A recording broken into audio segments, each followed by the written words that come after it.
આમ તો સત્તાધારી પક્ષ ભાજપ રાજ્યમાં દારૂબંધીની કડક અમલવારીના બણગા ફૂંકે છે, પરંતુ ભાજપના જ હોદ્દેદારે નશાની હાલતમાં એક દલિત યુવક સાથે મારપીટ કરી અને બાદમાં પોલીસ સ્ટેશનને પણ માથે લીધું।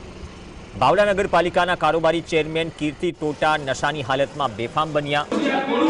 ધોળકા બાવડા રોડ પર ગાડીની હેડલાઇટના ડીપર મારવા જેવી સામાન્ય બાબતે કીર્તિ ટોટાએ એક દલિત યુવક સાથે મારપીટ કરી। પીડિત યુવકે આક્ષેપ કર્યો કે બાબા સાહેબ આંબેડકર અંગે અપમાનજનક શબ્દો ઉચ્ચારીને અપમાન કરવામાં આવ્યું।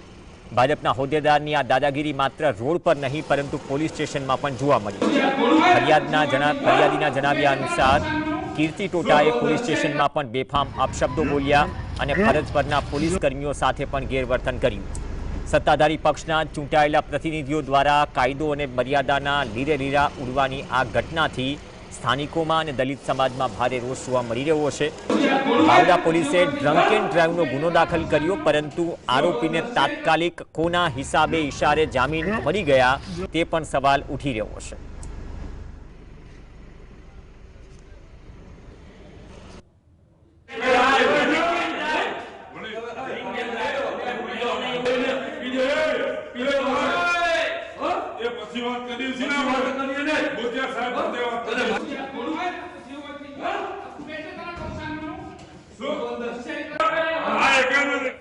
કાર ચાલકે મને સાઈડ આપી, એ પછી મને ડીપર મારીને ઊભો રાખ્યો અને પછી જ્ઞાતિ વિશે પણ ખરાબ શબ્દ બોલ્યો।